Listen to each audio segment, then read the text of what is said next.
কার্তিক হলেন দেবতাদের সেনাপতি। উত্তর ভারতে প্রচলিত বিশ্বাস অনুসারে তিনি হলেন চিরকুমার। তবে দক্ষিণ ভারতে মনে করা হয় তার স্ত্রীর নাম দেবসেনা। উত্তর ভারতে প্রচলিত বিশ্বাস অনুসারে মনে করা হয় কার্তিক বিয়ে করে, যদিও দক্ষিণ ভারতে কার্তিক মুরুগান নামে প্রচলিত। সেখানে তার 2 স্ত্রী। উত্তর ভারতে প্রচলিত লোককথা থেকে পাওয়া যায়, একদিন দানবদের পরাজিত করে কার্তিক বাড়ি ফিরছিলেন।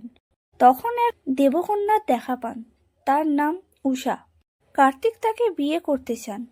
উষাও কার্তিকের প্রস্তাবে রাজি হন। উষাকে সঙ্গে নিয়ে কৈলাসের কাছাকাছি পৌঁছান কার্তিক। কিন্তু আচমকাই তার মনে হয় বাড়িতে বউ নিয়ে যাওয়ার আগে মায়ের সাথে কথা বলা উচিত। তাই উষাকে ধান খেতে দাঁড় করিয়ে রেখে তড়িঘড়ি দুর্গার কাছে যান কার্তিক। কথা বলে মায়ের কাছে অনুমতিও নেন, কিন্তু সেই অনুমতি মা কতটা মন থেকে দিলেন এই নিয়ে খানিক মনে ধন্দে ছিলেন। মনে উথাল পাতাল হলেও তড়িঘড়ি বর সেজে ধান ক্ষেতের দিকে রওনা দেন তিনি। কিন্তু আচমকাই মনে পড়ে মাকে প্রণাম করা হয়নি। আবারও বাড়ি ফিরে গোটা বাড়িতে মাকে খুঁজে না পেয়ে অবাক হয়ে যান।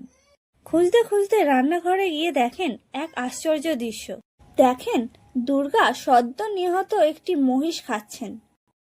কেন এমন তাড়াহুড়ো করে মহিষ খাচ্ছেন মা, প্রশ্ন করেন কার্তিক। পুত্রবধূ যদি বাড়িতে এসে তাকে খেতে না দেয়, এই আশঙ্কায় দুর্গা খাওয়া দাওয়া শুরু করেছিলেন। মায়ের কথা শুনে দুঃখ পান তিনি। ঠিক করেন এভাবে উষাকে বিয়ে করবেন না। এদিকে তখনও ধান খেতে দাঁড়িয়েছিলেন উষা। কার্তিক আর ফেরে না। অবশেষে তিনি জানতে পারেন কার্তিকের প্রতিজ্ঞার কথা। প্রত্যাখ্যাত হয়ে বিয়ের সিদ্ধান্ত ত্যাগ করেন এবং লজ্জায় ধান খেতেই লুকিয়ে থাকার সিদ্ধান্ত নেন। কার্তিক মাসে আমন ধান শীষ বেরোয়। অনেকেই বলেন ওই ধানের শীষ নাকি উষা, যে কারণে কার্তিক পূজায় ব্যবহার করা হয় নতুন ধানের শীষ। ভিডিওটি ভালো লাগলে চ্যানেলটিকে লাইক এবং সাবস্ক্রাইব করে দেবেন।